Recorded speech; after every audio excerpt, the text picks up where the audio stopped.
nous arrive de constater au quotidien qu'une mesure prélevée avec un appareil change au bout d'un certain temps sans qu'on change d'appareil. Par exemple, lorsqu'on prélève la température corporelle.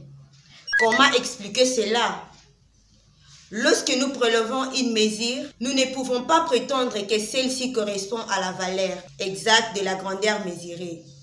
Quelle que soit la mesure, nous devons inévitablement nous rendre à l'évidence que notre mesure est plus ou moins proche de la réalité. Ainsi, l'écart entre la mesure faite et la valeur exacte est appelé erreur. Puisque la valeur exacte est souvent inaccessible, l'erreur est inconnue. L'incertitude absolue est une estimation de l'erreur que fait l'expérimentateur. Elle est donc l'écart maximum possible entre la mesure et sa valeur exacte.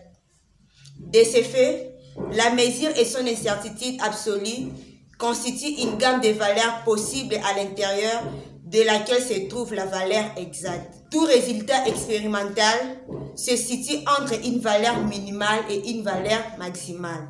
Ce résultat qu'on peut appeler X est donc situé entre une valeur minimale appelée X min et une valeur maximale appelée X max. On pourrait donc décrire l'intervalle de valeurs possibles de la mesure X comme étant X min et X max.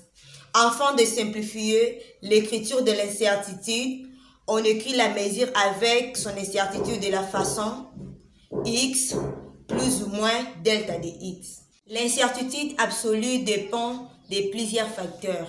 La précision de l'appareil, les conditions dans lesquelles se prend cette mesure, l'habileté de l'expérimentateur, etc. L'incertitude absolue s'exprime généralement avec un seul chiffre en utilisant les mêmes unités que celles associées à la mesure.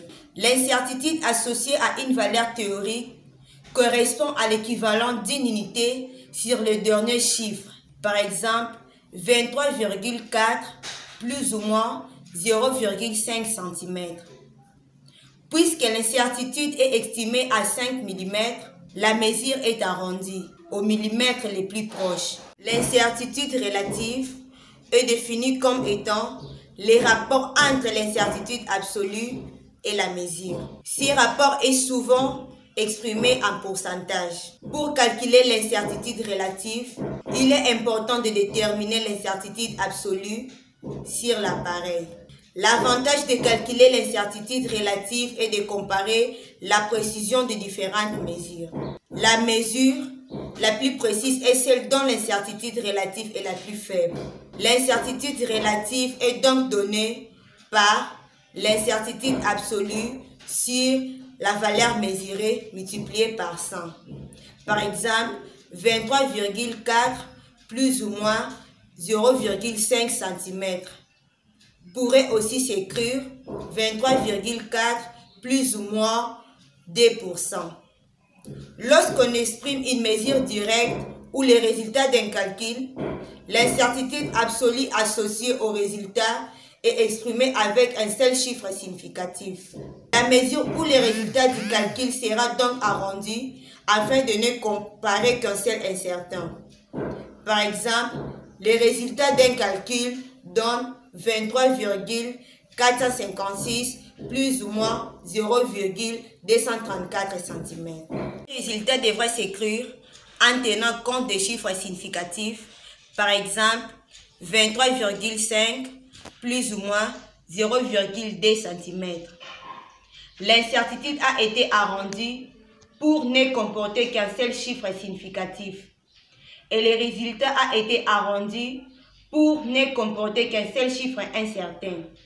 En conclusion, l'effet que les mesures changent au bout d'un moment s'explique par le fait que toute mesure qu'on effectue est entachée d'erreur. Alors, aussi longtemps qu'on effectue plusieurs mesures sur une variable, exemple la longueur, la masse, etc., les valeurs prélevées et les estimations d'erreur de ces mesures constituent juste la gamme de valeurs proches de la réalité. Ainsi, lorsqu'on fait les rapports entre celle-ci et la mesure, il s'agit de l'incertitude relative. Exercice. On mesure le diamètre de la masse d'une bille en or. Le diamètre est égal à 10,00 plus ou moins 0,01 mm. Et la masse est égale à 9,9 plus ou moins 0,1 g. Calculer le volume de la bille avec son incertitude relative ainsi que son incertitude absolue.